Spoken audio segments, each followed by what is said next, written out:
Diabetes की दवाइयाँ, उनका यूज़, डोज़ और साइड इफ़ेक्ट्स पे चर्चा होगी। बिगोनाइड्स जो सबसे कॉमनली यूज़ दवा है वो है मेटफॉर्मिन। ये लगभग सारे डायबिटीज़, टाइप 2 डायबिटीज़ के पेशेंट्स इसका इस्तेमाल करते हैं और ये बहुत ही अच्छी दवा है, बहुत ही ज़्यादा यूज़ होता है। इसका एक्शन होता है इंसुलिन की सेंसिटिविटी को बढ़ा देता है और ग्लूकोज़ के प्रोडक्शन को लीवर से कम करता है। मसल्स में ग्लूकोज़ के अपटेक को बढ़ा देता है। टिपिकली इसका डोज 500 से स्टार्ट किया जाता है और अप टू 3 ग्राम तक दिया जाता है। चूँकि इस दवा से खाने से गैस होता है, इसीलिए इसे खाने के बाद दिया जाता है। अमूमन इसके जो साइड इफ़ेक्ट्स होते हैं वो है वेट लॉस, गैस्ट्राइटिस, उल्टी ऐसा महसूस होना, डायरिया और विटामिन बी 12 की कमी। दूसरी जो सबसे कॉमन दवाई है वो है सल्फोनाइलयूरियाज़। ये काफ़ी ही इफ़ेक्टिव दवाई है डायबिटीज़ कंट्रोल के लिए। इसमें जो कॉमन दवाइयाँ आती हैं वो होता है ग्लिमिप्राइड, ग्लिपिज़ाइड, ग्लिबुराइड, ग्लिक्लाज़ाइड। इसका एक्शन होता है ये पैंक्रियाज से इंसुलिन को रिलीज़ कराता है और इसीलिए ये बहुत इफ़ेक्टिव मेडिसिन हो जाते हैं, क्योंकि इसको खाने के बाद इंसुलिन का सिक्रीशन बढ़ जाता है। ग्लिमिप्राइड जो सबसे कॉमन इस्तेमाल होता है उसे 1 से 6 mg तक इस्तेमाल हो जाता है और इसे खाने से पहले लेना होता है। अमूमन इसके साइड इफ़ेक्ट्स होते हैं शुगर का कम हो जाना, वेट गेन और पेट की दिक्कत। चूँकि ये इंसुलिन निकालते हैं इसीलिए इसके खाने के बाद खाना ज़रूर खाना है। तीसरी कॉमन दवाई है मेग्लिटिनाइड्स, जिसमें रेपाग्लिनाइड, नाटाग्लिनाइड जैसी दवाइयाँ आती हैं। इसका मैकेनिज़्म ऑफ एक्शन होता है ये खाने के ठीक पहले लिया जाता है, क्योंकि इसको लेने के तुरंत बाद पैंक्रियाज से इंसुलिन निकल जाता है। इंसुलिन निकलने से शुगर कम होता है।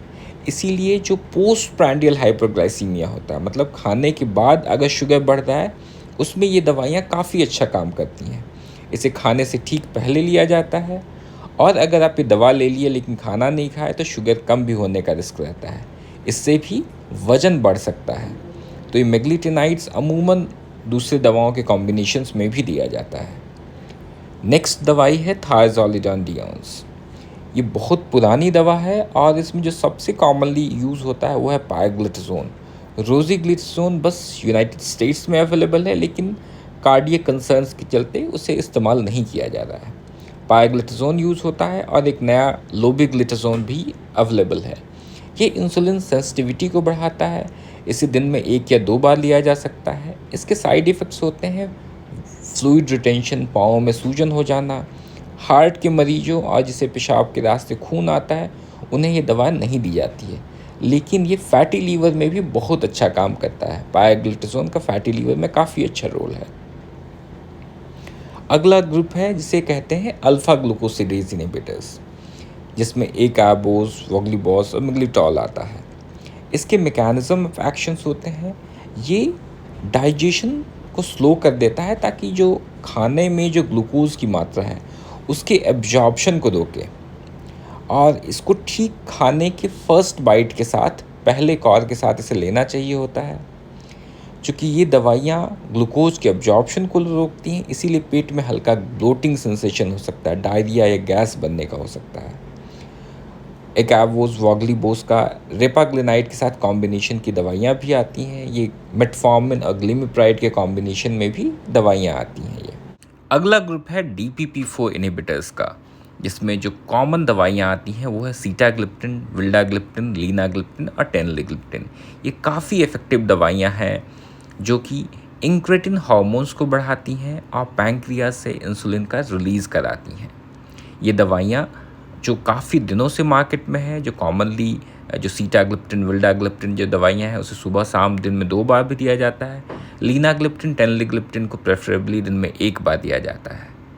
और इनके कॉमन साइड इफ़ेक्ट्स होते हैं nasopharyngitis, respiratory tract infection, joint pen.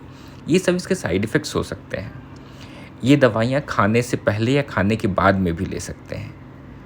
दूसरा ग्रुप है जिसे कहते हैं सोडियम ग्लूकोज को ट्रांसपोर्टर, SGLT2 इनहिबिटर्स, जिसमें आता है कैनाग्लिफ्लोजिन, डापाग्लिफ्लोजिन, एम्पाग्लिफ्लोजिन और रेमोग्लिफ्लोजिन। ये दवाइयाँ बहुत अच्छी होती हैं क्योंकि ये पेशाब के रास्ते शुगर को निकाल देती हैं।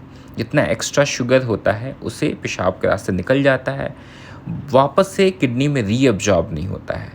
इसे दिन में 1 बार दिया जाता है सुबह के समय और इसके साइड इफ़ेक्ट्स हो सकते हैं फंगल इन्फेक्शन, यूटीआई और बार-बार पेशाब होना। क्योंकि चूँकि पेशाब के रास्ते एक्स्ट्रा शुगर निकलता है, उसकी वजह से साइड इफ़ेक्ट्स होते हैं। लेकिन ये बहुत अच्छी दवाइयाँ होती हैं जिन्हें हार्ट फेलियर के मरीज़ या हार्ट के पेशेंट्स के लिए। Thank you. Keep watching our video and subscribe.